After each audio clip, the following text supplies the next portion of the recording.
श्री गुरु माणिक जय गुरु माणिक श्री गुरु माणिक जय गुरु माणिक हाची गुरु उपदेश मुख्य वंदे श्री प्रभु सद्गुरुम गुणनिधिम सद्भक्त कल्पद्रुमम मंदानां शरणं शरण्यममलं नाथं त्वनाथाश्रयम् यत् सत्तावशजेन स्थावर भवो देहस्सुचेष्टान्वितः सोऽयं वो विदधातु वाञ्छितफलं माणिक्यकल्पद्रुमः। इन शब्दों में प्रभु महाराज के चरणों में अनंत कोटि प्रणाम अर्पित करते हुए आज इस पौष पूर्णिमा के अवसर पर आप सभी सद्भक्तों को संबोधित करते हुए मुझे अतीव प्रसन्नता की अनुभूति हो रही है। श्रीमन मार्तंड माणिक प्रभु महाराज ने एक स्थान पर कहा है कि स्वरूप प्रकाश आनंद चैतन्य शिष्य गुरु मीतूपण सर्वरूपे हा श्री प्रभु जाण म्हणे ज्ञान मार्तंड। तो स्वरूप की बात की है। सबसे पहला शब्द इसमें आता है स्वरूप। आपको मालूम है स्वरूप किसको कहते हैं? स्वरूप यानी क्या? खुद का रूप यानी स्वरूप, स्वयं का रूप यानी स्वरूप। अब आपका स्वयं का रूप क्या है? स्वयं का रूप क्या है?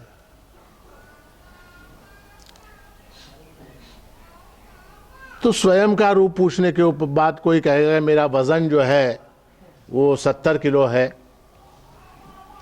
मेरी हाइट जो है वो 5 फीट 8 इंच है, मेरा रंग जो है वो थोड़ा सा काला नहीं कह सकते, सांवला है, और क्या मेरे बाल सफ़ेद हैं और दाढ़ी है, ये मेरा रूप है, ऐसा मैंने कहा। तो वो स्वरूप हुआ क्या? क्यों? अच्छा, वो बाह्य रूप हुआ। स्वरूप यानी जिसको हम छोड़ नहीं सकते, वो स्वरूप। बाल है ना, मैंने कहा मेरा रूप, तो बाल सफेद है, लंबे हैं, ऐसा वर्णन किया। तो कल को अगर जाके मैंने बाल मुड़ा दिए, कटा दिए, तो छोड़ सकता हूं, मैं बालों को छोड़ सकता हूं। या अगर कहूं कि दाढ़ी जो है वो मेरा स्वरूप है, तो दाढ़ी को भी काट सकता हूं, मुड़ा सकता हूं मैं।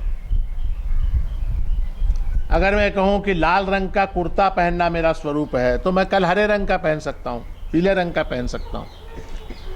अगर मैं कहूं कि मेरा वजन 70 किलो है, 75 किलो है, तो एक्सरसाइज वगैरह करके उसको घटा सकता हूं मैं, अथवा बहुत खा के उसको बढ़ा भी सकता हूं, है ना।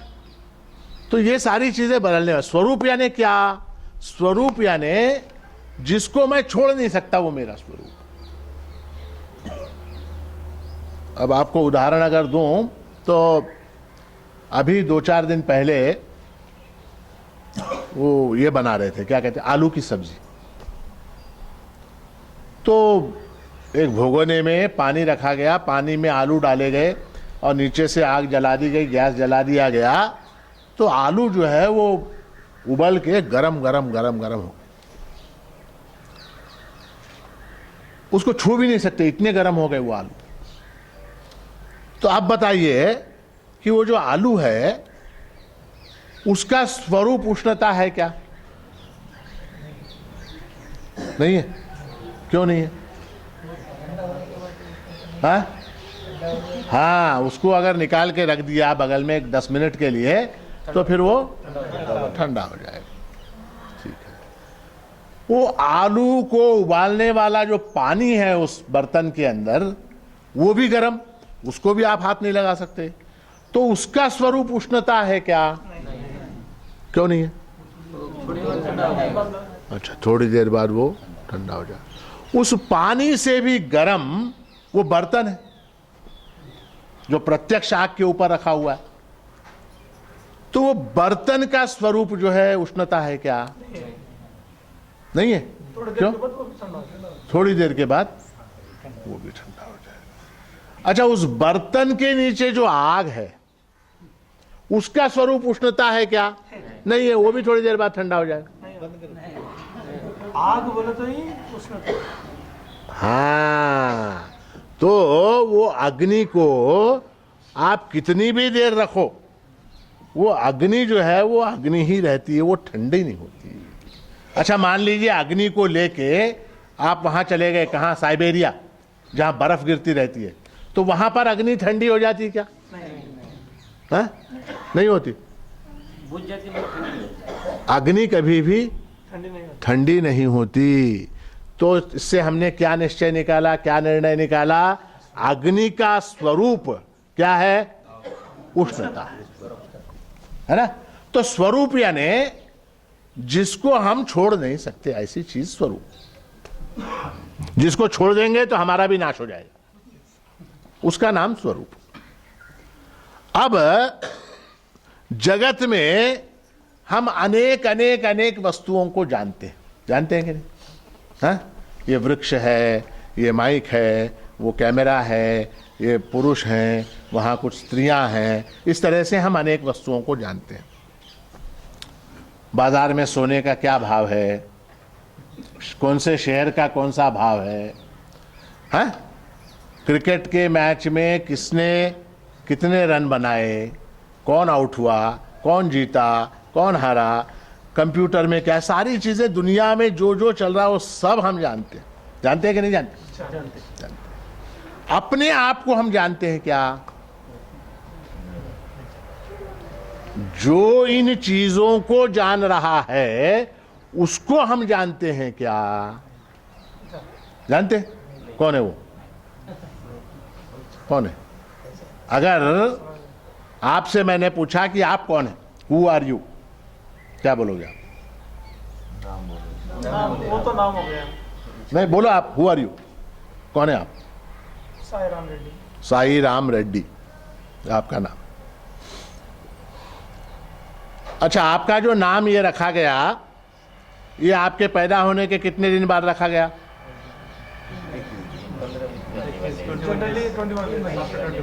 21 डेज के बाद रखा गया। तो 21 डेज के पहले, नाम रखने के पहले आप नहीं थे क्या? हाँ? थे। हाँ? उस समय आपका नाम क्या था? बच्चा, बबलू, पपलू, डपलू, क्या कुछ भी? हाँ? हाँ? तो वो आपका नाम था क्या नहीं उस वक्त? बेबी, बच्चा, कुछ भी ऐसा कहते ना, तो वो आपका नाम था क्या नहीं? ये नाम बदल गया, तो वो नाम आपका स्वरूप हुआ क्या? अगर मान लीजिए आपने कहीं पर साई राम रेड्डी की जगह SR रेड्डी लिख दिया, तो लिख सकते हैं ना? शॉर्टकट। या रेड्डी SR भी लिख सकते हैं, है ना? तो आप जो बता रहे हैं कि मेरा नाम साई राम रेड्डी है, वो आपका स्वरूप नहीं है, वो नाम है, वो बदलने वाला है। और रूप, रूप भी बदलने वाला है। बचपन में आप कितने थे? हाँ? जब स्कूल जाते थे तो आपकी हाइट कितनी थी, आपका वेट कितना था, आपके बाल कैसे थे, आपके दांत कैसे थे, आपके गाल कैसे थे, तो अलग था रूप। अब ये अलग रूप है। थोड़े दिनों बाद और उम्र बढ़ेगी तो और चेंज होता जाए। किम बहुना, इस प्रवचन में जब आप आए, शुरू हुआ, तब जो रूप था वो यहाँ से जब आप उठ के जाएंगे तब बदल चुका होगा। थोड़े से और बाल सफ़ेद हो चुके होंगे, थोड़ी सी उम्र ज़्यादा हो चुकी होगी, थोड़े से आपके अवयव और ज़्यादा क्षीण हो चुके होंगे। प्रति क्षण बदल रहा है। तो जो बदलने वाला है वो मेरा स्वरूप हो सकता है क्या? तो मेरा स्वरूप क्या है? हु एम आई, मैं कौन हूं? तो इस विषय में श्रुति ने वेदों ने कहा है कि तत्त्वमसि, तुम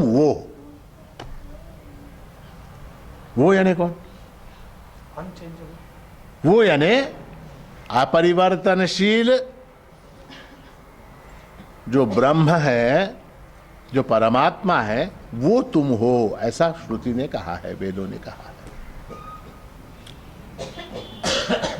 हमने परमात्मा को देखा क्या? किसी ने देखा आपने परमात्मा को? किसी ने नहीं। जानते भी नहीं है, पहचानते भी नहीं। किसी अनजान आदमी के बारे में कह के ये कहना कि तुम उसके जैसे हो या वो हो, तो हमको क्या मालूम पड़ेगा हम वो है नहीं? कोई अनजान आदमी जिसको हमने कभी नहीं देखा, अगर आपसे कहा आप ओबामा हो, है? ओबामा को आप जानते हैं? तो ओबामा को ही नहीं जानते तो अपने आप को कैसे जानेंगे? है? तो श्रुति ने कहा कि तुम परमात्मा रूप हो, तत्त्वमसि। अब उस परमात्मा को जानना तो संभव नहीं है। अब क्या कर सकते हैं हम? उल्टा, एक उल्टी पद्धति, अपने आप को जानकर, है? अगर कहा जाए कि तुम ओबामा हो, ऐसा कहा, ओबामा को हम नहीं जानते, तो हम एक काम कर सकते हैं, अपने आप को जान लेंगे। अपने आप को जानने के बाद जो ज्ञान होगा, फिर उसके ऊपर से हम अंदाजा लगा सकते हैं, बल्कि निश्चय कर सकते हैं कि ओबामा भी ऐसा ही है। ठीक है? यहां से उल्टे जाके देखना। डायरेक्ट आप जा सकते हैं क्या व्हाइट हाउस में? वहां जाके उसको पकड़ सकते हैं क्या? उसका नाप ले सकते हैं क्या? कितनी हाइट है, कितनी उसकी छाती है, कितना उसका वजन है, कैसा है, बोलता कैसा है, चलता कैसा है, ये सारी चीजें आप देख नहीं सकते। तो अगर श्रुति ने कहा, वेदों ने कहा कि तुम वो हो, तो हमको क्या करना पड़ेगा? अपने आप की जांच, अपनी जांच करनी। अपनी जांच करने के बाद जो रिजल्ट आएगा, वो रिजल्ट वहां भी लागू हो जाएगा। होगा क्या नहीं? क्योंकि श्रुति कह रही तुम वो हो। श्रुति ने ब्रह्म का लक्षण बताते हुए कहा कि ब्रह्म जो है वो सत्यम, ज्ञानम, अनंतम ब्रह्म। 3 शब्दों में सच, चित, आनंद रूप ब्रह्म है, ऐसा ब्रह्म का वर्णन कर दिया। और ये कहा कि तुम वो हो, तुम वो हो। अब हम वहां तक जा सकते हैं क्या? वो ब्रह्म को ढूंढने के लिए कहां जाएंगे? इम्पॉसिबल बात है। आसान क्या है? अपना एनालिसिस करना, स्वरूप का, अपने स्वरूप का निश्चय कर लेना कि मैं कैसा हूं। जैसा मैं हूं वैसा वो प्रभु है। प्रभु को जानने का सबसे सीधा, सबसे सरल, सबसे आसान तरीका यह है कि अपने आप को जान लो। जैसे तुम हो वैसा प्रभु है, बस अपने आप को जान लो। अब अपने आप को जानने के लिए भी कैसे जानेंगे अपने आप को? अपनी आंखों को हम देख सकते हैं क्या? नहीं देख सकते। तो अपनी आंखों को देखने के लिए क्या चाहिए? शीशा चाहिए। तो उसको कहते हैं शीशा, यानी शास्त्र। शास्त्र और गुरु का उपदेश जो है वो दर्पण के समान है, उसमें से हम अपनी आंखों को देख सकते हैं। तो शास्त्र में ब्रह्म का लक्षण बताया गया है कि सत्यम, ज्ञानम, अनंतम ब्रह्म।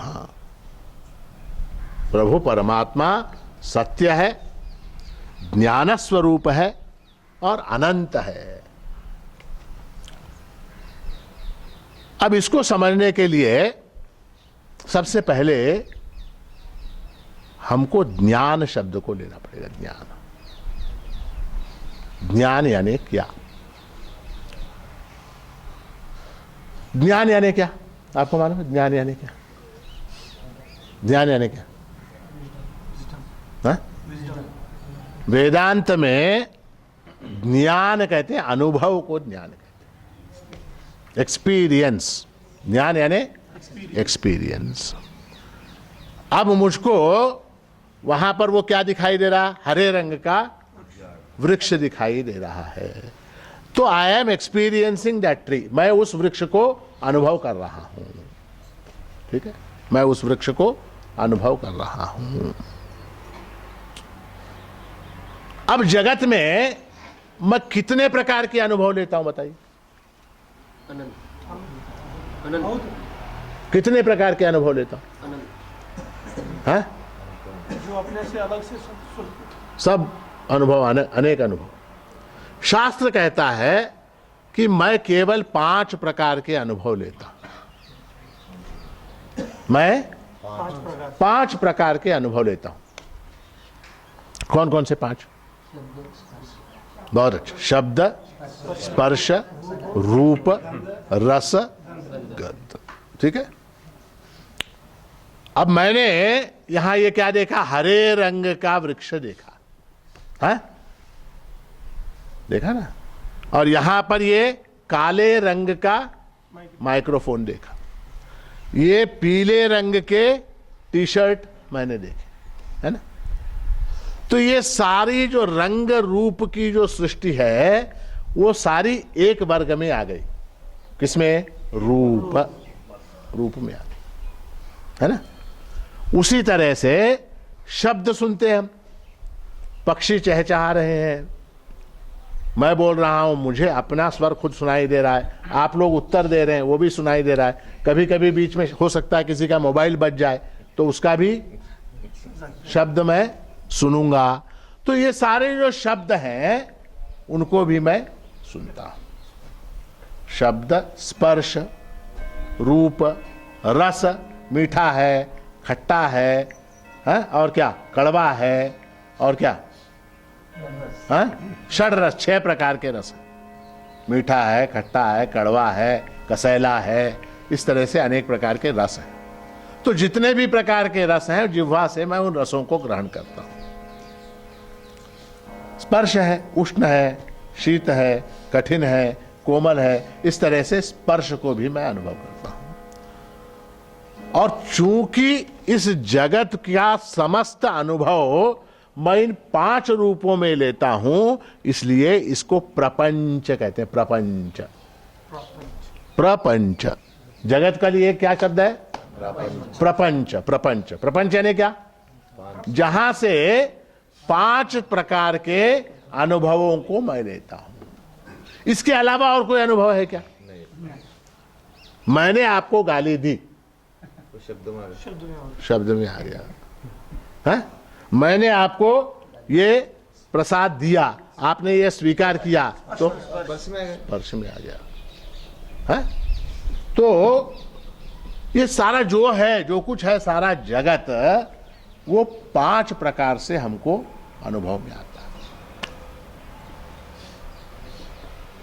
अब 5 प्रकार से ये अनुभव में आता है। शब्द ज्ञान, स्पर्श ज्ञान, रूप ज्ञान, रस ज्ञान इत्यादि प्रकार से जगत का मुझको अनुभव होता है। ठीक है। अब शब्द को ग्रहण करने वाली इंद्रिय कौन सी? कान।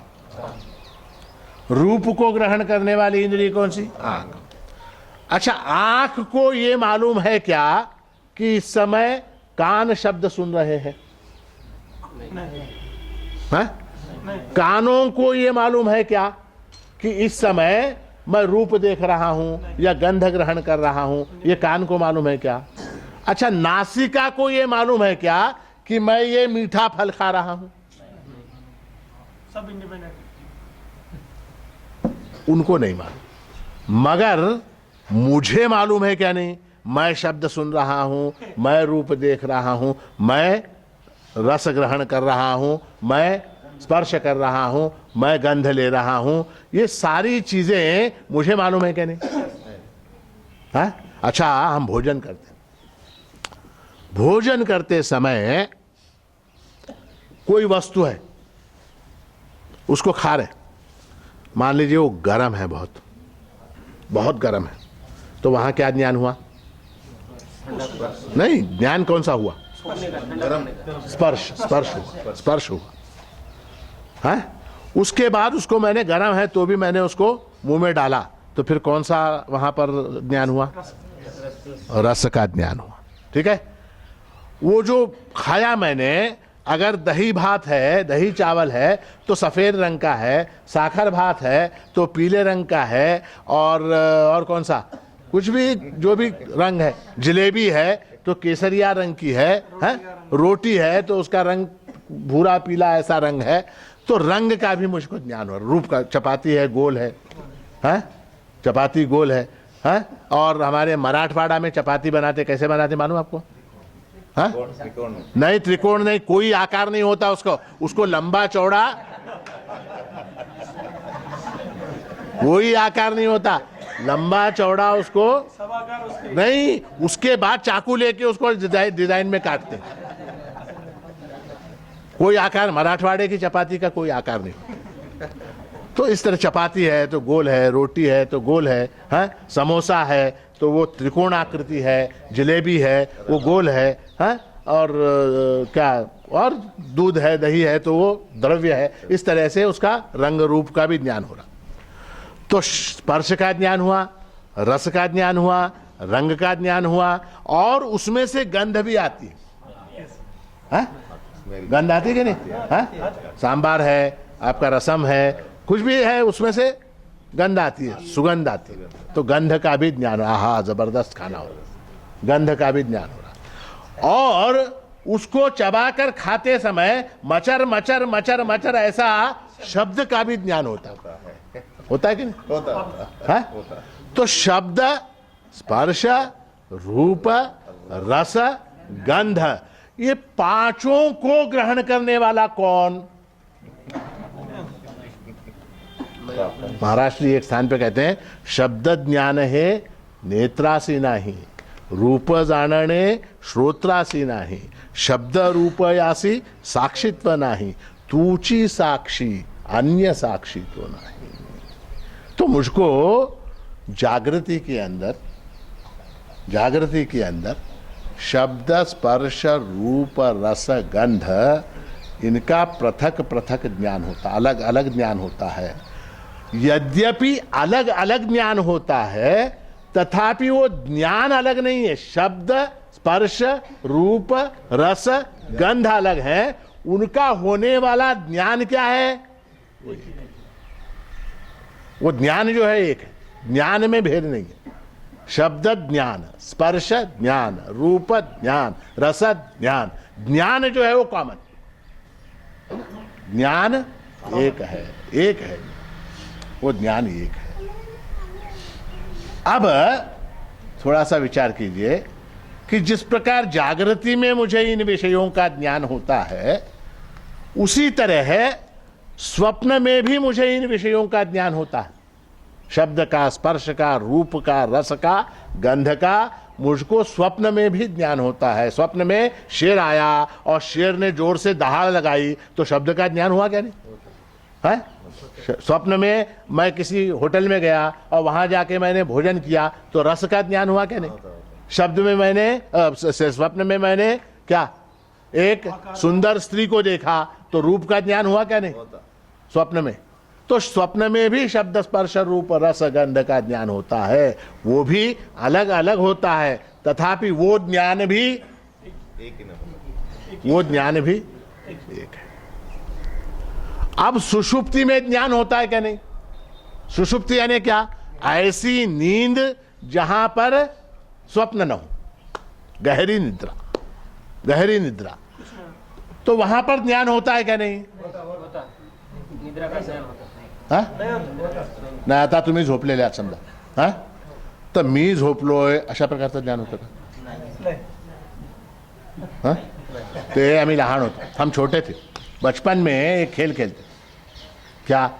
ये चादर होती ना, ओढ़ने की चादर, रजाई, रग, उसको ओढ़ लेते थे, और वहां पर एकदम अंधेरा हो जाता था, अंदर उस चादर के अंदर अंधेरा होता था। अब मुझे याद आ रहा वो, तो अंधेरा होता था, तो उस अंधेरे को मैं जानता था क्या नहीं? अंधेरे को मैं देखता था कि नहीं? अंधेरे में कुछ दिखाई देता है क्या?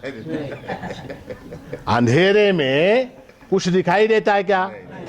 मगर मैं अंधेरे में अंधेरे को देखता था।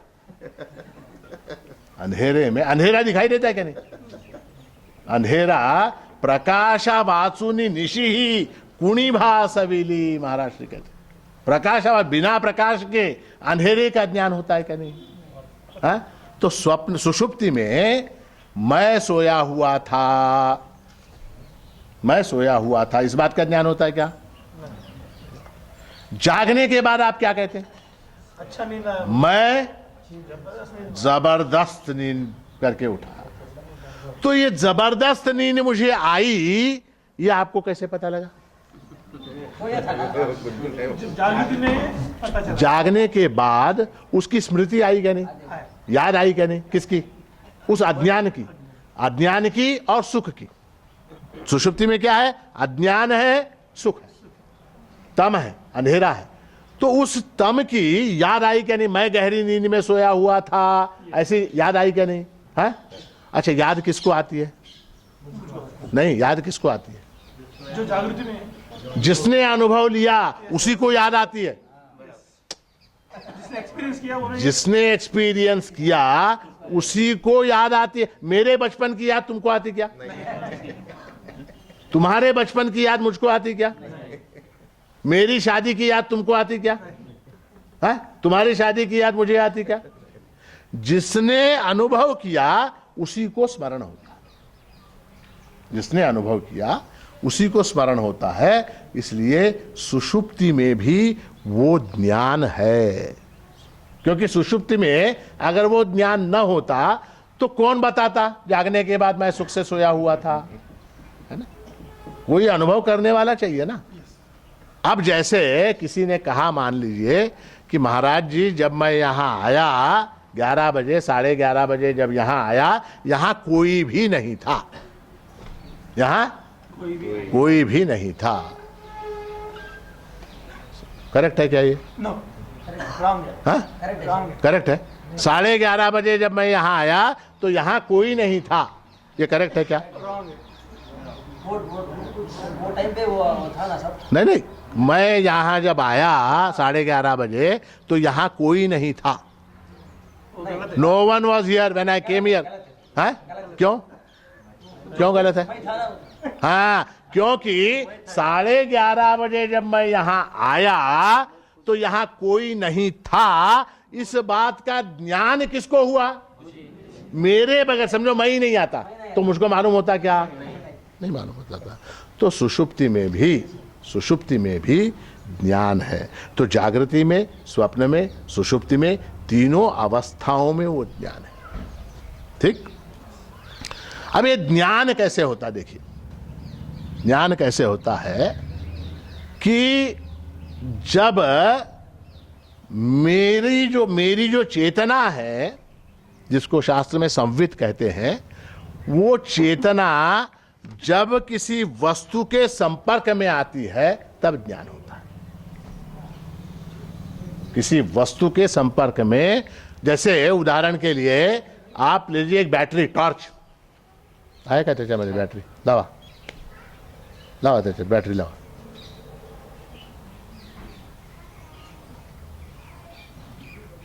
आए। अब ये समझ में आया आपको? ये चेतना है, ये मैं हूं। मेरी चेतना जब इस वस्तु के संपर्क में आती है तब मुझको क्या ज्ञान होता है? ये संतरा है। ठीक है। अब ये क्या है? ये चश्मा है। ये क्या है? माइक है। ये क्या है? कागज है। ये क्या है? पुस्तक है। ये क्या है? आदमी है ना? इस तरह से मेरी चेतना जब वस्तुओं को प्रकाशित करती है तब मुझको ज्ञान होता है कि ये है, ये है, ये है, ये है। अब देखिए, ये वस्तुएं सारी बदलती चली गई। चश्मा बदला, यहां से हटा तो चश्मा हो गया, यहां से हुआ तो फल के ऊपर चला गया। ये माइक्रोफोन है, ये कागज है, ये किताब है। ये बदला क्या? नहीं बदला। ये बदला क्या? प्रकाश बदला क्या? नहीं बदला।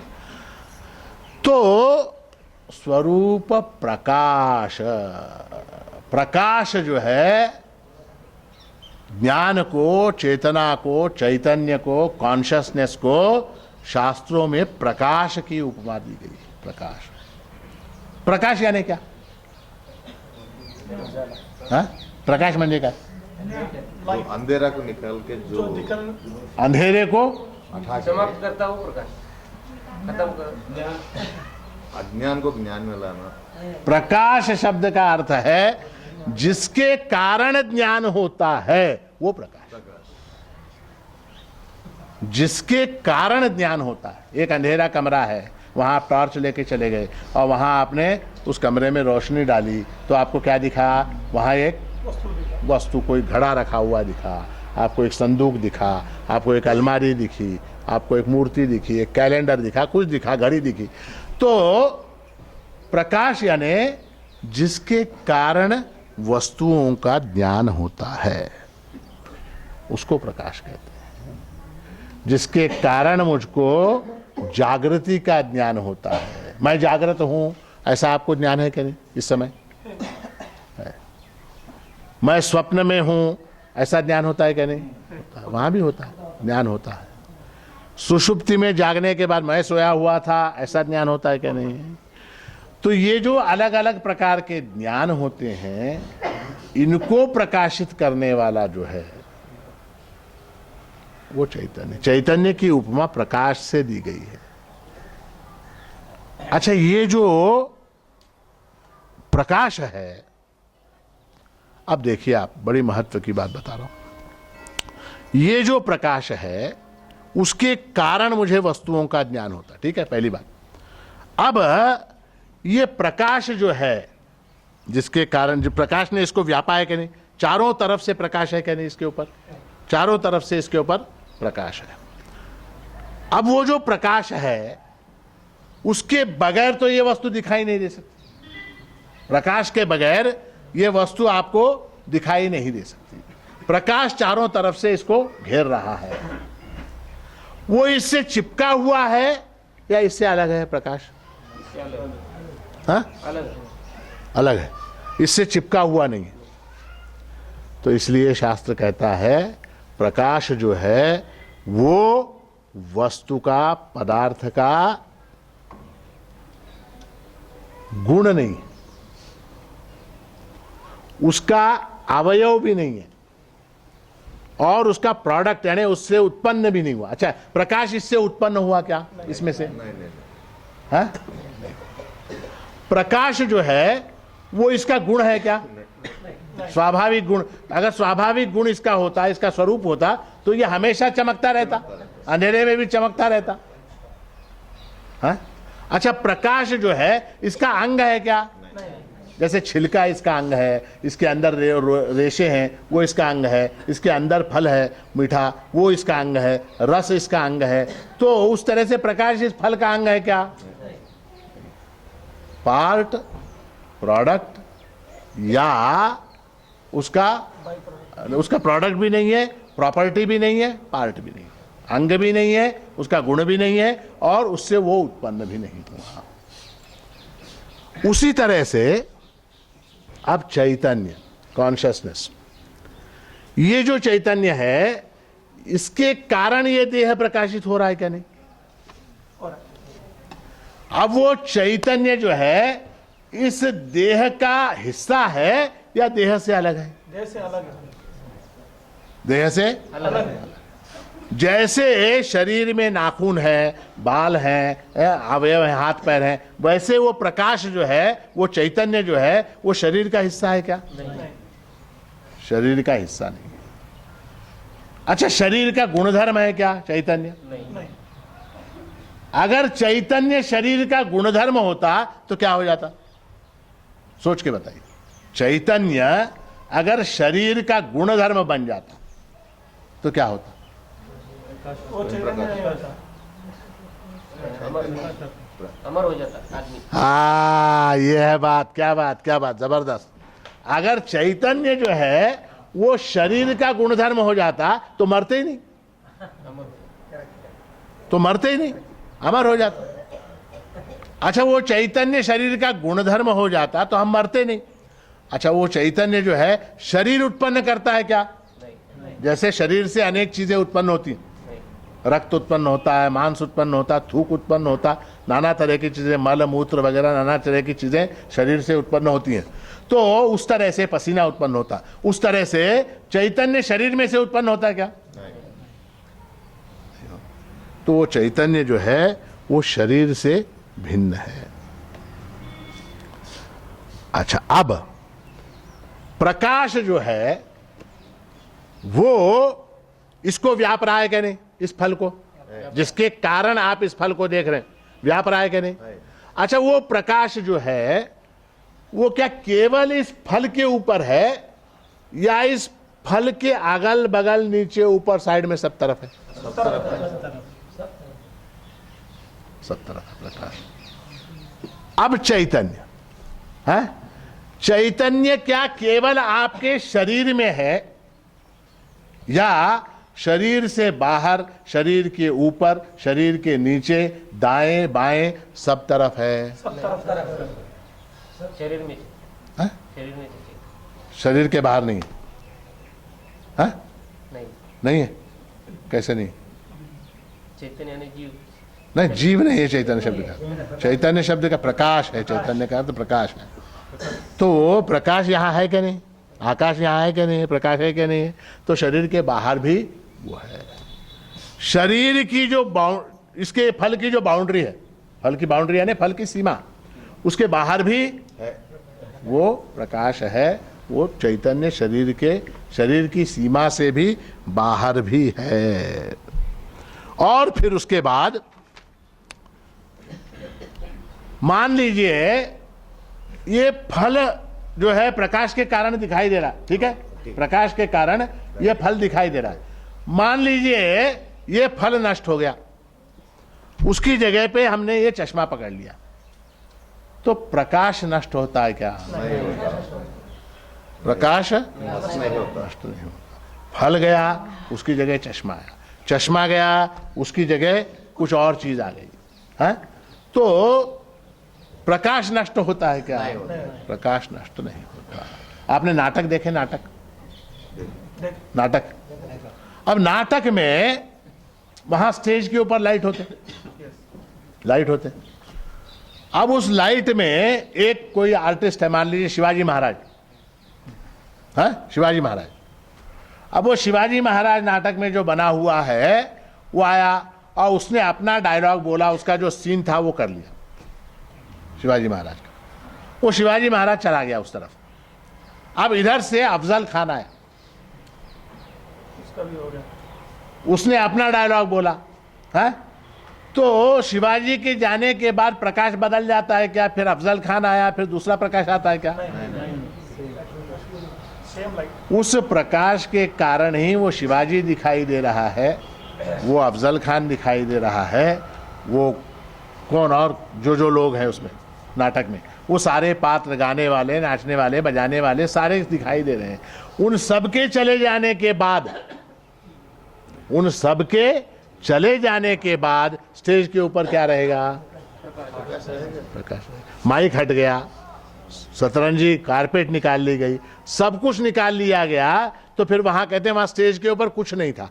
कुछ नहीं था ये कैसे मालूम पड़ा? प्रकाश के कारण मालूम पड़ा। तो वहां पर प्रकाश जो है वहां पर है। अब चैतन्य जब इस शरीर को छोड़ के चला जाता है, तो चैतन्य जाता है क्या? नहीं जाता।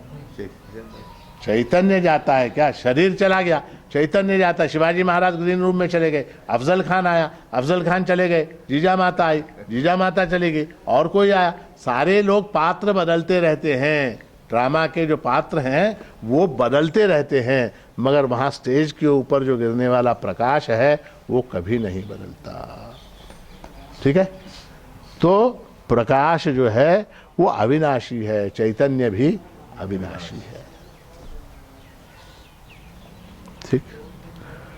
अब ये जो चैतन्य है, ये जो ज्ञान है,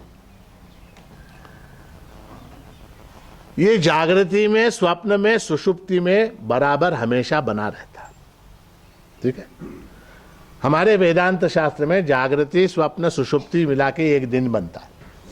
एक दिन यानी जागृति, स्वप्न, सुषुप्ति का साइकिल। अब दूसरा जो दिन है, उस दिन वो ज्ञान, वो संवित, वो बदलता है क्या?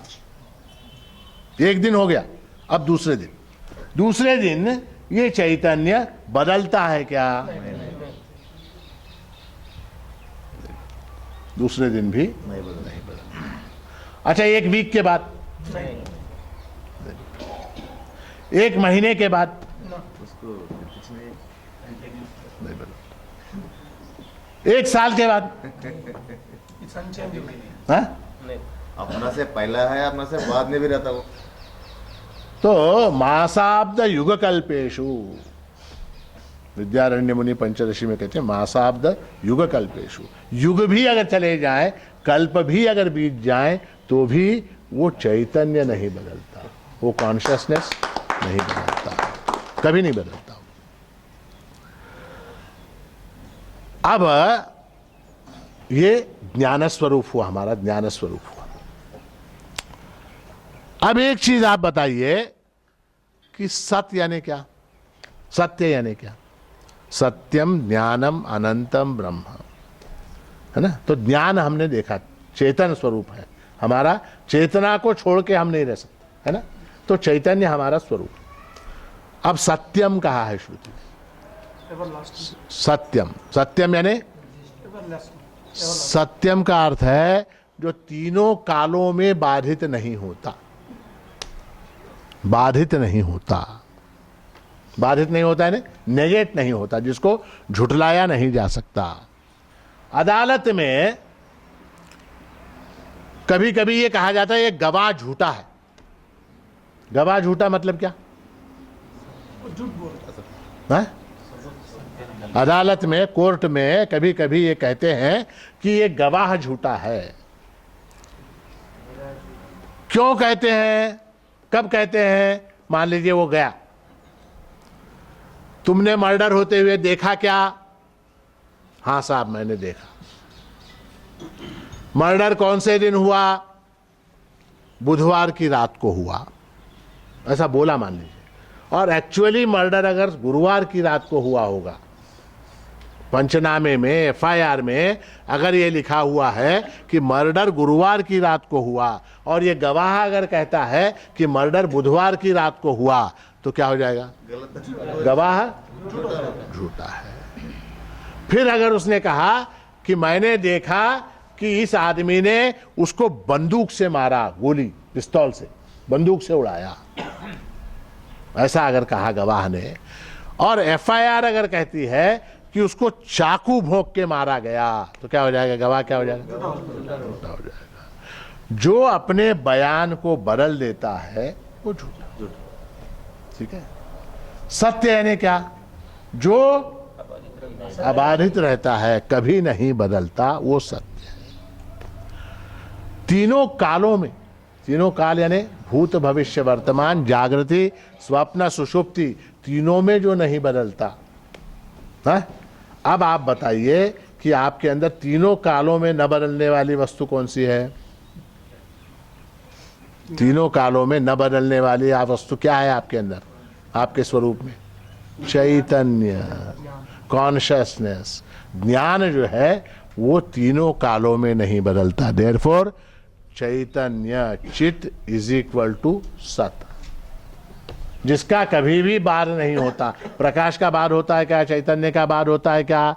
मास गुजर जाए, युग गुजर जाए, कल्प गुजर जाए, वर्ष गुजर जाए, कुछ भी गुजर जाए, तो भी वो परिवर्तित नहीं होता, अपरिवर्तनशील रहता है। उसी तरह से ये आत्म तत्व जो है वो भी नहीं बदलता, चैतन्य रूप है वो नहीं बदलता, इसलिए वो चित भी है और सत भी है, सच्चिद रूप है। ठीक है, समझ में आई बात? इसीलिए श्रीमन मार्तंड माणिक प्रभु महाराज ने प्रभु को सन्माणिक और चिन्माणिक कहा। सन्माणिक यानी सत्य रूप में जो माणिक है वो, और चिन्ह माणिक यानी चिद रूप में, चिद रूप यानी ज्ञान स्वरूप, सद्रूप यानी अस्तित्व, अस्तित्व, एग्जिस्टेंस एंड कॉन्शियसनेस। एग्जिस्टेंस यानी मैं हूं, ये एग्जिस्टेंस है, और मैं जानता हूं, ये क्या है, ये कॉन्शियसनेस है। तो इसको सद्रूप और चिद्रूप कहते हैं। तो मैं सद्रूप हूं, मैं चिद्रूप हूं, और क्योंकि मैं चिद्रूप हूं इसलिए मैं सद्रूप भी हूं। ठीक। अब तीसरी बात, तीसरी कौन सी? सत्यम ज्ञानम अनंतम ब्रह्म। मैं अनंत हूं क्या? अनंत, अनंत यानी लिमिटलेस, अनलिमिटेड। मैं अनंत हूं क्या? मैं अनंत हूं क्या, ये प्रश्न। अनंत शब्द जो है, अब अनंत शब्द को देखते हैं। अनंत यानी क्या? अनंत यानी परिपूर्ण, परिपूर्ण, परिपूर्ण यानी अनंत, जहां कोई कमी ना हो, जो लिमिट ना हो, है ना। मेरे पास 9,999 रुपए हैं। कितने? 9,000। बाटा के जूते होते ना, 299 रुपए 99 पैसे, 2 रुपीज 299 एंड 99 पैसे। तो ये अपरिपूर्ण, अपरिपूर्णता की बात जो है बड़ी मजेदार है कि एक बार अकबर बादशाह, अकबर बादशाह का महल था, और उस महल में से सामने वो गांव के लोग, शहर के लोग दिखाई देते, उनके घर थे। उसमें बिल्कुल सामने अकबर के बालकनी में से सामने एक घर दिखाई देता था, और उस घर में रहने वाला आदमी बड़ा प्रसन्न था, बहुत खुश, हमेशा प्रसन्न, कभी उसको दुख हुआ ही नहीं, हंसता खेलता खिलखिलाता हुआ आदमी। अकबर जो है वो शाम के समय अपनी बालकनी में खड़ा होता था आके, और देखता था वो अपनी बीवी के साथ मजाक कर रहा है, बच्चों के साथ हंस रहा है, खेल रहा है, दोस्तों के साथ। कभी भी उसने उसको चिंता करते हुए नहीं देखा।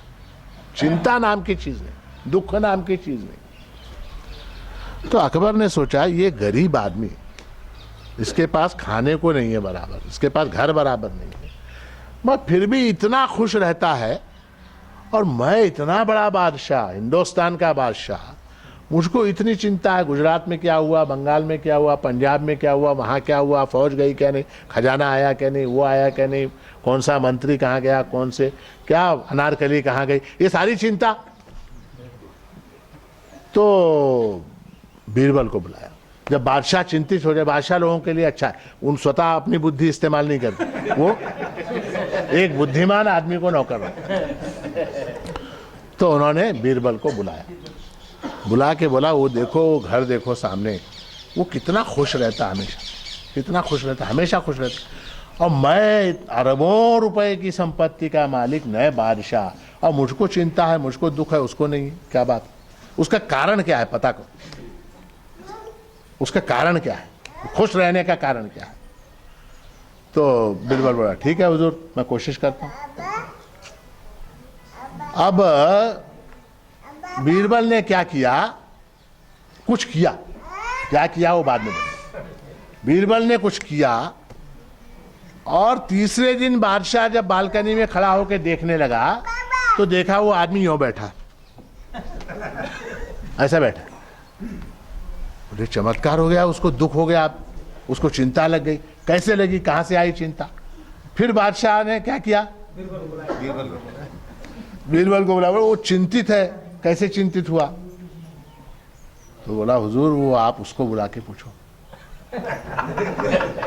उसको बुला के पूछो क्यों चिंतित है वो। बादशाह ने बुलाया उसको, आया, बोला मैं कई सालों से तुझे देख रहा हूं, तू खुश है, हमेशा हमेशा खुश रहता है, और आज क्या बात है, आज चिंतित है, क्या है, दुख क्या है? नहीं हुजूर थोड़ा प्रॉब्लम है। क्या प्रॉब्लम है बोल? नहीं नहीं जरा समस्या है। तो क्या है बोल? तो बोला उसने कि मेरे घर के आंगन में मुझे एक थैली मिली कल, उसके अंदर 99 रुपए थे। कितने? 99। तो अब मैं ये सोच रहा हूं कि वो 100 होंगे तो एक कहां गया, और अगर एक कहीं नहीं गया है, ओरिजिनल 99 है, तो मैं उसको 100 कैसे करूं? और जैसे ही मैंने उसको 100, कल मैंने किया रात को, 1 रुपया डाला उसमें, 100 हो गया वो। अब क्या मुझे चिंता है, उसको 200 करूं,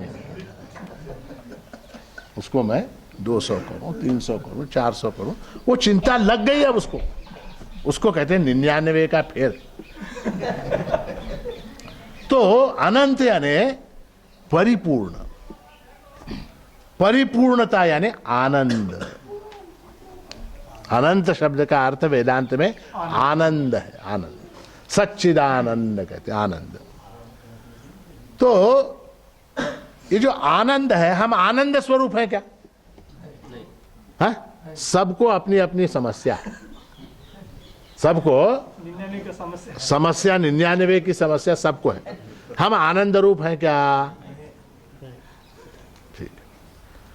अब थोड़ा सा विचार करेंगे कि हम लोग, हमको जिस वस्तु से आनंद होता है, सुख होता है, उसको हम प्रेम करते हैं कि नहीं? जिस वस्तु से मुझको सुख नहीं होता, उससे मैं प्रेम करता हूं क्या?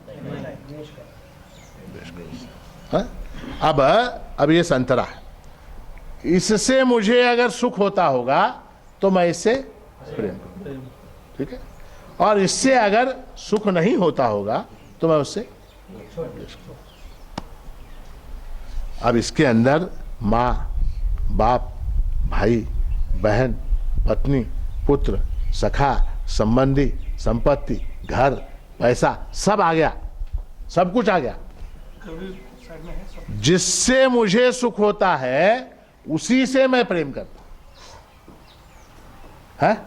पत्नी है, पत्नी से मुझे सुख हो रहा, इसलिए मैं पत्नी को प्रेम करता हूं। जिस दिन पत्नी ने झगड़ा करना शुरू किया, है? उस दिन प्रेम रहेगा क्या? हाँ, नहीं रहेगा। माँ से मैं प्रेम करता हूं कि नहीं? बाप से प्रेम करता हूं कि नहीं? मान लीजिए बाप ने मुझको दुख देना शुरू कर दिया, तो प्रेम बंद हो गया। प्रेम बंद हो गया। जिससे मुझे सुख होता है उससे मैं प्रेम करता हूं। ये नियम है, सृष्टि का नियम है। दूसरा नियम क्या है? जिससे जितना सुख होता है उससे उतना प्रेम करता हूं। समझ में आई बात? जिससे जितना सुख मिलता है उससे उतना प्रेम मैं करता हूं। समझ में आई बात? समझ में। जिससे जितना सुख मिलता है उससे उतना प्रेम करता हूं। मैं हमेशा एक उदाहरण देता हूं कि मान लीजिए आपके घर में आपकी सास, सास मालूम है? सास बोले तो क्या? है? अत्तम, मदर इन लॉ। वो सास आई मान लीजिए, ठीक है? अब उस सास के साथ उसका भाई, किसका?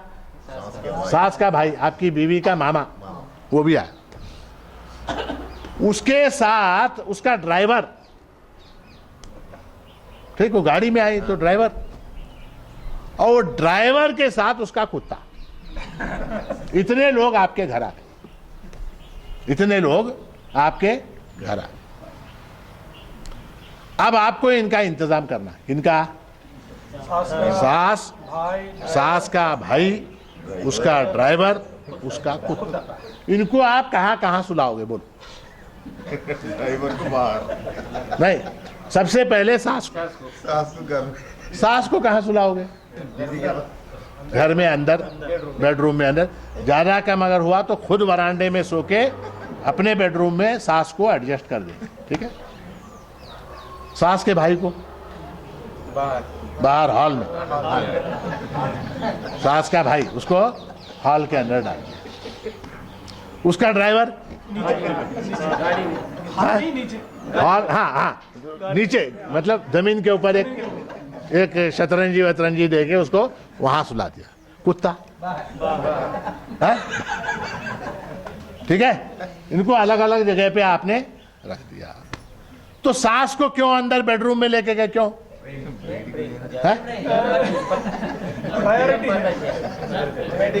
प्रायोरिटी, क्यों प्रायोरिटी? क्योंकि पत्नी प्रिय है इसलिए सास प्रिय है, पत्नी प्रिय है इसलिए सास प्रिय है, और सास भी प्रिय हो गई इसलिए सास का भाई प्रिय हुआ, और सास का भाई प्रिय होने के कारण उसका ड्राइवर प्रिय हुआ, और उसका ड्राइवर प्रिय होने के कारण उसका कुत्ता भी प्रिय हुआ। तो तारतम्य भाव होता प्रेम के अंदर, किसको कितना प्रेम करना है, जिससे अच्छा ये हो गया। अब पत्नी को कहां सुलाओगे? नहीं, सास के पास, हाँ? सास के पास। बघा विचार करा, तो अगर मौका आया तो अब पत्नी को बाहर सुला सकते हैं क्या? कुत्ते के पास सुला सकते हैं क्या? ड्राइवर के पास? हाँ, नहीं सुला सकते हैं। तो तारतम्य में जिससे ज्यादा प्रेम करते हैं हम, उसको उसकी उतनी, उससे उतना ज्यादा हम, जिससे जितना ज्यादा सुख मिल, अच्छा पत्नी से सुख मिलता है ना, सास से, जिस पत्नी से सुख मिलता है इसलिए पत्नी प्रिय है, उस पत्नी को वो उसकी मां प्रिय, मुझको नहीं, पत्नी को उसकी मां प्रिय है, उस मां को उसका भाई प्रिय है, उस भाई को उसका ड्राइवर प्रिय है, और ड्राइवर को उसका कुत्ता प्रिय है। समझ में आई बात? हाँ? तो हम जिस वस्तु से जितना सुख मिलता है उतना प्रेम करते हैं। अब सवाल यह है, हम सबसे ज्यादा प्रेम किससे करते हैं? अब पत्नी से, पत्नी की मां से, या ड्राइवर से, या भाई से, या ड्राइवर से, या कुत्ते से? सुख से। हाँ? सबसे ज्यादा हम पत्नी से प्रेम, बरोबर है? अब इनकी बात मान लेते हैं थोड़ी देर में। हम सबसे ज्यादा पत्नी से प्रेम करते हैं, ठीक है? अब मान लीजिए उस दिन वो पत्नी आपसे झगड़ा करने लगी, त्या दिवशी आले हे सगळं तुम्ही निजानीज झाली, कुत्र्याला तिथं निजवला, ड्रायव्हरला इथं निजवलं, भावाला निजवला, सासूला, सगळे निजले, आता नंतर तुमची बायको भांडायला पडली, त्यावेळेला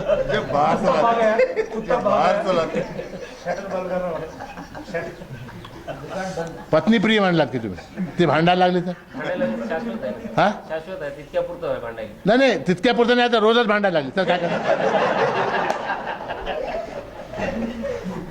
पत्नी भी प्रिय नहीं है सबसे ज्यादा, क्योंकि वो मेरे से लड़ रही है, वो मेरे से लड़ रही है, इसलिए मैं उसका भी त्याग करता हूं। क्यों? क्योंकि मैं अपने आप से प्रेम करता हूं, मैं सबसे ज्यादा अपने आप से प्रेम करता हूं। मैं हमेशा उदाहरण देता हूं कि स्त्रियों को गहने प्रिय होते, कान में पहनने के, नाक में पहनने के, हाथ में पहनने के गहने अत्यंत प्रिय होते। रात में जा रहे हैं बस में, हाँ? चोर आ गए, डाकू आ गए, लुटेरे आ गए, बोले निकालो नहीं तो कान काट के ले जाऊंगा, तो क्या हो जाएगा? एक कान की बात अगर चोर ने की, ये दोनों कान के निकाल के, कान प्रिय है, हाँ? कान ज्यादा प्रिय है उसे। कान ज्यादा प्रिय है ना, कर्ण फूल से भी कान ज्यादा। अच्छा, डॉक्टर के पास गए आप, डॉक्टर ने कहा तुम्हारे कान में कुछ इन्फेक्शन है और कान काटना पड़ेगा, तो एक ही तो काटो। कान काट लो, मगर मैं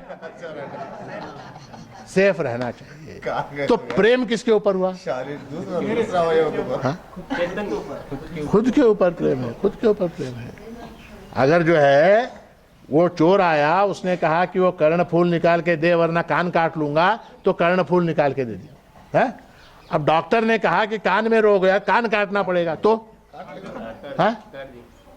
कान भी काट दो। डॉक्टर से कहते काट दो डॉक्टर साहब, जल्दी काट, मैं रहना चाहिए, मैं बचा रहना चाहिए। तो हम सबसे ज्यादा किससे प्रेम करते हैं? हम जिससे सबसे ज्यादा प्रेम करते हैं वो परम आनंद रूप होना ही चाहिए, क्योंकि नियम क्या बनाया हमने? हम जिससे जितना प्रेम करते हैं वो उतना आनंद रूप होता है। सबसे ज्यादा हम अपने आप से प्रेम करते हैं तो आत्मा परम आनंद रूप है। तो हमने क्या क्या देखा? आत्मा चिद रूप है, चैतन्य रूप है, आत्मा सद्रूप है, सद्रूप यानी सत्ता रूप से है, एग्जिस्टेंस, अस्तित्व है। और हमने क्या देखा? आत्मा आनंद रूप है, आत्मा आनंद रूप है। हम अगर स्वयं आनंद रूप हैं तो फिर आनंद ढूंढने के लिए क्यों घूमते रहते हैं? ये सवाल है। सुख खोजने के लिए हम कितने प्रयास करते हैं? सुख के लिए कितने प्रयास करते हैं? सिनेमा जाते हैं, होटल में जाते हैं, टूर पे जाते हैं, हाँ, शॉपिंग जाते हैं और कई चीजें करते हैं आनंद खोजने के लिए। हम अगर आनंद रूप हैं तो फिर ये सब करने की आवश्यकता क्या है? तो उसका उत्तर यह है, हमारा आनंद रूप जो है वो अज्ञान के कारण छिपा हुआ है, वो दिखाई नहीं देता, उसका हमको ज्ञान नहीं है। हम आनंद रूप हैं, इसका हमको ज्ञान नहीं है। हमको ये लगता है कि वस्तुओं के कारण हमको आनंद हो रहा है, वस्तुओं के कारण, पदार्थों के कारण, व्यक्तियों के कारण, घटनाओं के कारण, परिस्थितियों के कारण हमको सुख की प्राप्ति होती है, ऐसा हमको हमेशा लगता है। मगर मैं हमेशा ये कहता हूं कि वस्तुओं के अंदर सुख नहीं है। वस्तुओं के अंदर सुख अगर उनका स्वरूप होता तो वो हमेशा सुख रूप होनी चाहिए क्या नहीं? है? अब जैसे ये फल है, अब ये फल आपको अब मैं खाने को दूं तो आपको सुख होगा क्या नहीं? ये फल अगर मैंने आपको इस समय खाने को दिया तो आपको सुख होगा। मान लीजिए आप सो रहे हैं और रात में 3 बजे मैंने आपको जगाया, जगा के क्या ये फल खा, तो क्या करोगे? हैं? क्या बोलोगे? नींद में है आप, गहरी नींद में सो रहे हैं और जगाया आपको, बोले ये फल खा ले यार, फल खा ले, तो क्या करोगे? एक थप्पड़ मार के बोलोगे जाओ, नींद खराब कर रहे। तो अगर सुख होता तो वो उस समय भी सुख होना। स्वेटर है, अब ये जनवरी का महीना है, ठंडी हो रही है, स्वेटर में अगर सुख है तो जून में भी स्वेटर पहनो तो सुख होना चाहिए, मई में भी स्वेटर पहनो तो सुख होना चाहिए। गुलाब जामुन में अगर सुख है तो सबको समान रूप से सुख होना चाहिए, है ना? डायबिटीज वाले को भी सुख होना चाहिए। होता है क्या? एक वस्तु एक को प्रिय लगती है, दूसरे को अप्रिय लगती है। एक वस्तु एक को सुख देती है, दूसरे को नहीं देती। इसका मतलब क्या हुआ? सुख जो है वो वस्तु के अंदर नहीं है। मगर सुख तो होता है, सुख होता है, सुख है, सुख की अनुभूति होती है, मगर वो वस्तु के अंदर नहीं है। तो फिर अगर वस्तु के अंदर नहीं है तो अल्टीमेटली कहाँ होनी चाहिए? वो खुद में है, हमारे अंदर है, हमारे अंदर हमारा ही वो स्वरूप है, मगर वो दिखाई नहीं देता, समझ में नहीं आता। क्यों नहीं समझ में आता? उसका कारण क्या है? नहीं, कारण अज्ञान तो है, कामना जो है उसका कारण है, चंचलता, मन की चंचलता उसका कारण है। और मन जब इच्छा से ग्रस्त हो जाता है, कामना से ग्रस्त हो जाता है, तो मन चंचल होता है। चंचल जल में प्रतिबिंब स्पष्ट दिखाई नहीं देता, चंचल जल में प्रतिबिंब दिखाई नहीं देता। और जब हमको जो लगता है ये संतरा खाने से मुझे सुख हुआ है, तो क्या हो जाता है? एक्चुअली क्या होता है? संतरा खाने के कारण संतरा खाने की जो इच्छा उठी थी वो शांत हो जाती है। वो शांत होने के कारण हमारा ही स्वरूपभूत आनंद जो है उस मन में प्रतिबिंबित होता है, और उस आनंद की हमको ऐसा लगता है, उस छवि के कारण, उस आनंद आभास के कारण हमको ऐसा लगता है कि हमको सुख हुआ। तो एक्चुअली वो सुख कहाँ था? वो हमारा ही अपना स्वरूप है। मन की चंचलता के कारण वो प्रतीत नहीं हो रहा था, मन शांत हुआ, वो प्रतीत हुआ। तो कामना को पूर्ण करने में सुख है या कामना को मिटा देने में सुख है? मिटा देने में सुख है। तो वो बात अलग है, वो विषय अलग है। मैं कहने का तात्पर्य है कि हम सद्रूप हैं, हम चिद्रूप हैं, हम आनंद रूप हैं। समझ में आई बात? ये पक्का हो गया। हम सद्रूप हैं, हम चिद्रूप हैं, हम आनंद रूप हैं। हम सच्चिदानंद रूप हैं, हम सच्चिदानंद रूप हैं। श्रुति कहती है कि ब्रह्म भी, प्रभु भी, परमात्मा भी सच्चिदानंद रूप है। श्रुति कहती है सत्यम ज्ञानम अनंतम ब्रह्म, तो श्रुति कहती है कि वो परमात्मा भी सच्चिदानंद स्वरूप है। अब हमको पता लगा कि नहीं प्रभु कैसा है?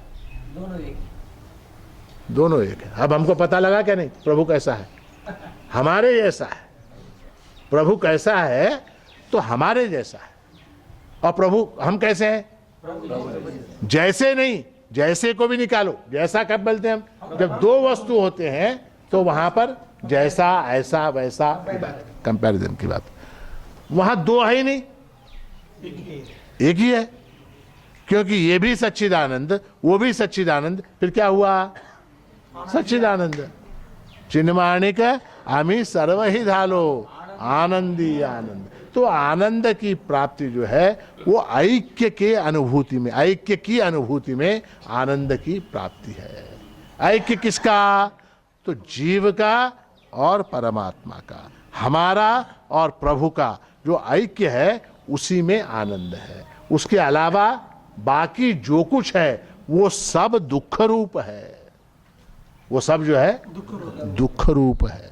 बाकी जो कुछ है वो दुख रूप है। महाराज जी ये संतरा खाने से मुझे सुख होता है, आप कह रहे हैं दुख रूप है, कैसे? नहीं, ये संतरा खा के जब समाप्त हो गया, अरे अरे खत्म हो गया, ये दुख है क्या? नहीं, नहीं।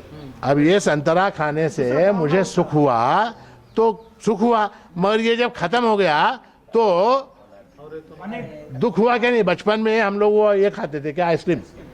खत्म होने के बाद नहीं, उसको इस तरीके से खाते थे कि वो ज्यादा से ज्यादा देर चले,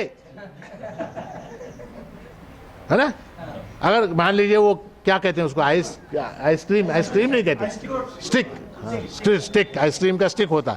अब उसको मान लीजिए चबा के टक टक टक टक टक टक चबा के खत्म कर दिया, तो एक 3-4 सेकंड के अंदर, 5 सेकंड के अंदर खत्म हो गया।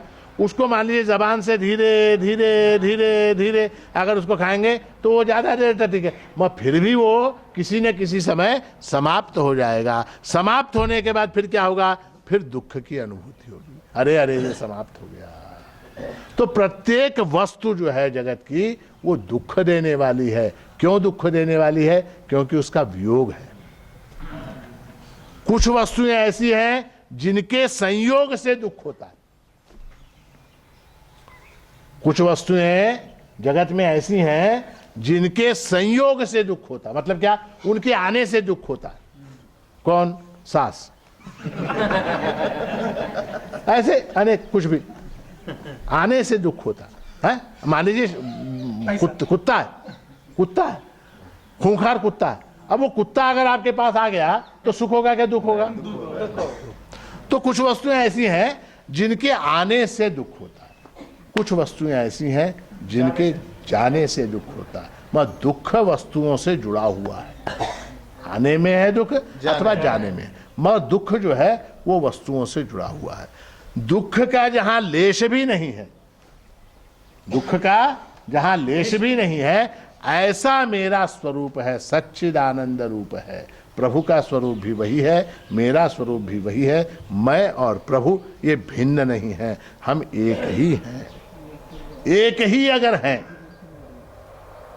एक ही अगर हैं तो फिर प्रभु सर्वशक्तिमान, सर्वांतर्यामी, सर्वज्ञ, और मैं इतना गरीब छोटा सा जीव, ऐसा भेद, ऐसा ऐसा मुझे क्यों बोध होता है? ऐसा क्यों लगता है? ऐसा क्यों लगता है? मुझको ऐसा क्यों नहीं लगता मैं सर्वव्यापक हूं, मैं सर्वज्ञ हूं, मैं सर्वशक्तिमान हूं? जैसा प्रभु है वैसा मुझको लगता है क्या? नहीं लगता। तो आपने दत्त जयंती उत्सव की निमंत्रण पत्रिका में मैंने एक छोटा सा लेख लिखा था, पढ़ा होगा नहीं पढ़ा होगा परमात्मा को मालूम, आपको मालूम। उसमें मैंने लिखा है कि एक कहानी लिखी है कि अंग्रेजों के ज़माने में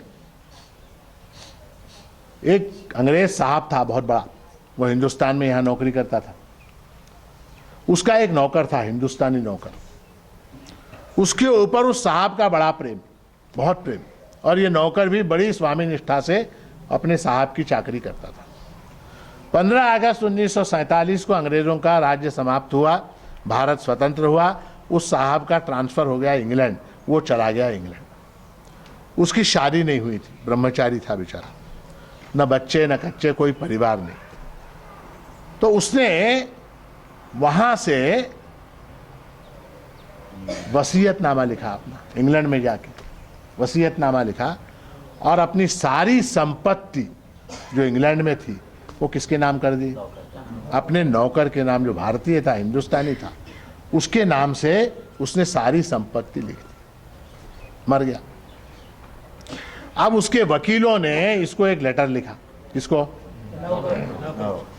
कि अब तुम करोड़ रुपए के का, अरब 100 करोड़ रुपए की संपत्ति के मालिक हो गए हो, तुम इंग्लैंड आओ और अपनी प्रॉपर्टी को संभालो।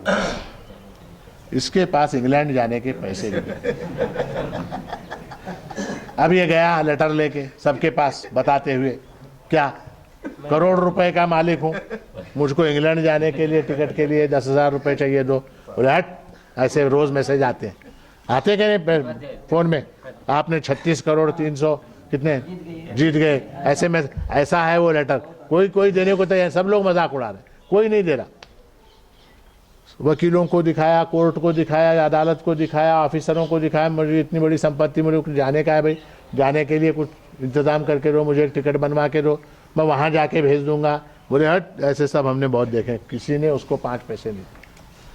फिर उसने मेहनत की, मजदूरी की, पता नहीं क्या क्या किया, 3-4 साल लगे उसको, और किसी तरह से, उस ज़माने में पानी के जहाज़ से जाते थे, उसका टिकट उसने जुटाया, और वो टिकट जुटाकर फिर इंग्लैंड गया, और वहाँ जाके वो उस संपत्ति का मालिक बना। ठीक है, ये कहानी। अब जिस क्षण उसको वो लेटर आया कि तू इतने करोड़ रुपए की संपत्ति का मालिक हो गया, उस क्षण वो उस उतने करोड़ रुपए का मालिक हो गया क्या नहीं? कानूनी दृष्टि से, कानूनी दृष्टि से हुआ क्या नहीं? है? किंतु वो जो मेरा है, वो जो करोड़ों रुपए की दौलत है, वो मेरी है, वो प्राप्त करने के लिए परिश्रम करना पड़ा क्या नहीं? टिकट के लिए परिश्रम करना पड़ा क्या नहीं? है? Got it? तो लेटर आ गया, क्या? तत्वमसि, तुम ब्रह्म हो, तुम प्रभु रूप हो, ये हमको गुरु ने बता दिया, लेटर आ गया। ये आ गया, वो लेटर तो आ गया, मगर उस प्रभुता को क्लेम करने के लिए कुछ परिश्रम करने की आवश्यकता है क्या नहीं? है? प्रभु तो मैं हूं, मैं प्रभु स्वरूप हूं, कोई उसमें संदेह नहीं, मैं प्रभु रूप हूं, मगर अपने प्रभु रूप को पहचानने के लिए कुछ परिश्रम करना पड़ेगा क्या नहीं? है? करना पड़ेगा क्या नहीं? वो परिश्रम जब हम करेंगे तो वो जो हमारा ही है, ऐसा नहीं है कि वो हमारा नहीं है, वो हमारा ही है, मगर वहां जाने के टिकट का तो इंतजाम करना पड़ेगा ना। वो टिकट करके वहां जाएंगे तो वो जो हमारा है वो हमको मिलेगा, कानूनी से मिलेगा, कोई हमको रोक नहीं सकता। तो हम जो प्रभु रूप हैं, हमको अपनी प्रभुता का जो अधिकार है वो अगर प्राप्त करना है तो उसके लिए उपासना, उसके लिए भक्ति, उसके लिए ये मोटरसाइकिल की रैली, ये परिश्रम क्यों? इसलिए मामूली बात नहीं है, मामूली बात नहीं है। कितना किलोमीटर है? 215 किलोमीटर मोटरसाइकिल पर, मामूली बात नहीं। क्यों? ये वो मेहनत, वो टिकट जमाना है, ये वो टिकट जमाने के पैसे वो है। तो ये जो है, जो आपकी संपत्ति कानूनी तौर पर आपकी है, जो आपको कोई रोक नहीं सकता लेने से, उसको क्लेम करने के लिए जो परिश्रम करना पड़ता है, क्लेम करना है ना, ये मेरा ही है, इसको क्लेम करने के लिए अपने सामान को, अपनी वस्तु को, अपनी संपत्ति को, अपने खजाने को क्लेम करने के लिए जो परिश्रम करना पड़ता है वो परिश्रम करने की बुद्धि प्रभु आप सबको दे, ऐसा आज के इस पूर्णिमा के अवसर पर आशीर्वाद देते हुए इस प्रवचन को यहाँ समाप्त करता हूँ। अवधूत चिंतन